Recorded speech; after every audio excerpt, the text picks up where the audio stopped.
Ciao Raga! Musta Raga? Welcome sa inyong lahat. I am Chad and I will be your guide.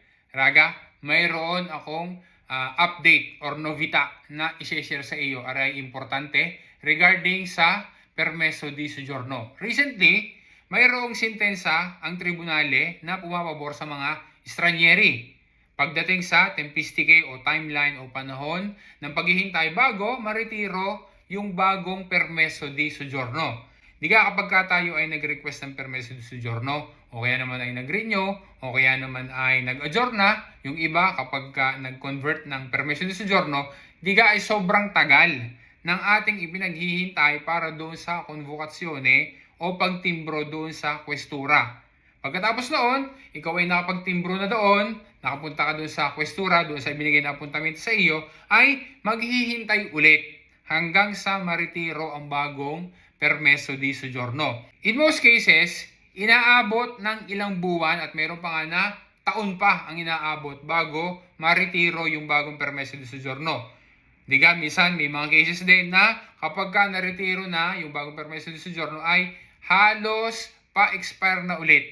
Samantalang dapat ay sa loob laang pala ng 60 days or 90 days, depende sa tipo ng permeso di soggiorno, ay nare-release na dapat yung bagong permeso di soggiorno. Pero alam natin na hindi yan nangyayari at sobrang tagal bago maretiro yung bagong permeso di soggiorno. Ngayon, ari yung novita.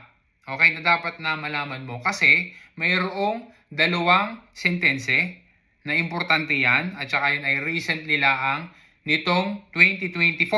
Finalmente, na-establish na ngayon na ang procedure ng mga kwesture na nagsisimula ang processing sa oras laang na mag-fingerprints at photo senyalamento sa kwestura, sabi ng tribunale yan daw ay illegitimate.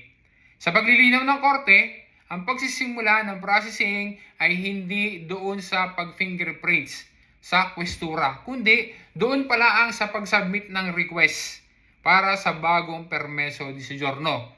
Kaya doon pala ang sa paghuhulog ng kit sa officio postale, yan dapat ay kasama na doon sa timeline. Diyan dapat nagsisimula yung bilang at hindi doon sa pag ikaw ay nasa kwestura na at ikaw ay nagtimbro doon.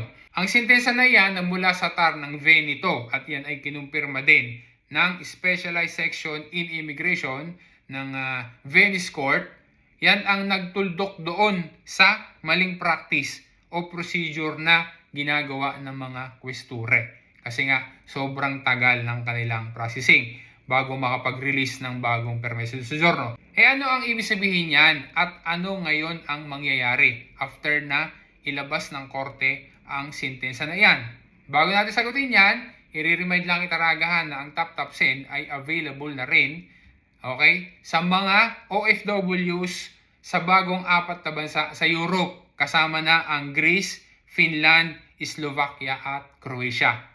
May 20 euros na welcome bonus. Yan din ang kanilang matatanggap kapag ginamit sa first transfer ang promo code na RAGACHAD. Siyempre, sa ibang bansa, din sa Europa, kasama na yung sa Italy, ay 20 euros din ang bonus. Poy, meron pang isang good news dahil ang mga OFWs din, yung mga OFWs sa Australia, ay pwede na rin na magpadala sa Pilipinas gamit ang TapTap Send. Mas malaki ang bonus nila kapag ginamit ang promo code na RAGACHAD doon sa first transfer dahil 50 Australian dollars ang welcome bonus. Pero yan ay for a limited time only. Kaya Raga, i-share mo na din sa kanila ang TapTap Send para sila ay makakuha rin, makatanggap din ng bonus at makapagpadala ng libre as in zero fees kapag nagpadala sa banks at mobile wallets. At ang TapTap Send ang mayroong lowest transaction fee kapag naman nagpadala sa Cebuana Cash Pickup. Okay Raga ha? Sana naging malinaw yan sa iyo. Salamat sa patuloy mong pagsuporta. Sagutin natin ngayon yung tanong natin kanina regarding sa permeso di soggiorno. Ano ang ibig sabihin at ano ngayon ang mangyayari after ng sentences na iyan na galing sa korte?